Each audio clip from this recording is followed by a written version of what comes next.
రాజకీయాల్లో ఎవరు స్పేస్ ఇవ్వరు అన్నారు కవిత. తొక్కుకుంటూ వెళ్లాల్సింది అన్నారు. కాంగ్రెస్ లో చేరతారన్న ప్రచారం పైన ఆమె స్పందించారు. పనిలో పనిగా హరీష్ రావు టాపిక్ మళ్లీ తెచ్చారు కవిత. భవిష్యత్తుపై తాను ఫుల్ క్లారిటీతో ఉన్నానన్నారు తెలంగాణ జాగృతి చీఫ్ కల్వకుంట్ల కవిత. రాజకీయ పార్టీ ఏర్పాటుపై మాట్లాడారు కవిత. పార్టీ పెట్టే ముందు కేసీఆర్ వందల మందితో చర్చలు జరిపారని, తాను కూడా అదే పని చేస్తున్నానన్నారు. రాజకీయాల్లో ఎవరూ స్పేస్ ఇవ్వరు, తొక్కుకుంటూ వెళ్లాల్సిందేనన్నారు కవిత. కవితను కాంగ్రెస్ లోకి రానివ్వబోమన్న సీఎం రేవంత్ వ్యాఖ్యలపై స్పందించారు కవిత. కాంగ్రెస్ పెద్దలు ఎవరూ తనను సంప్రదించలేదన్నారు.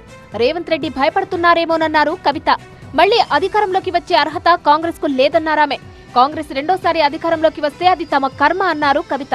కాళేశ్వరం అంశంలో తప్ప హరీష్ రావుపై తనకు వేరే కోపం లేదన్నారు జాగృతి చీఫ్. ఇరిగేషన్ పై 2016లోనే కేటీఆర్ కు సూచించానన్నారు.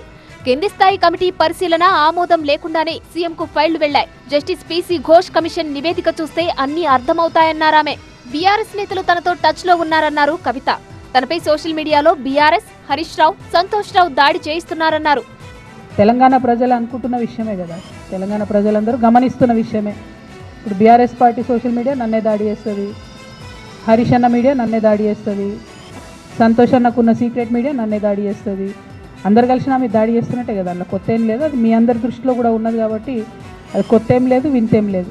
బీసీ రిజర్వేషన్లపై ప్రభుత్వం నిర్ణయం తీసుకోకపోతే నిరసనలు తెలుపుతామన్నారామె.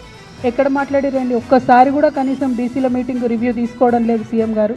మేము పదే కోరుతున్నాం. నిన్న కూడా మన తెలంగాణ జాగృతి నుండి కూడా మళ్ళీ చెప్పినాం మేము, మీరు కనుక తక్షణం నిర్ణయం తీసుకోకపోతే ఇక మంత్రుల ఇల్లు ముట్టడించుడు ఉంటుంది ఫస్ట్ ఫేజ్లో. ఇంకా కూడా నిర్ణయం తీసుకోకపోతే ముఖ్యమంత్రి గారి ఇల్లు కూడా ముట్టడించాల్సి వస్తుంది. అందరం కలిసి గట్టిగా ఎంటబడి బీసీల రిజర్వేషన్ సాధించుకుందాం. ప్రభుత్వం మీద చేయాల్సిన కొట్లాట ఇచ్చిపెట్టి బీసీల కోసం కొట్లాటలు మనం లోలు పెట్టుకుంటే ఏమొస్తుంది?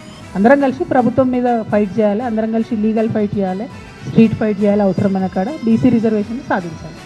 ఎమ్మెల్సీ పదవికి రిజైన్ చేశానన్న కవిత ఆ రాజీనామాను ఆమోదించాలని మండలి చైర్మన్ ను కోరానన్నారు.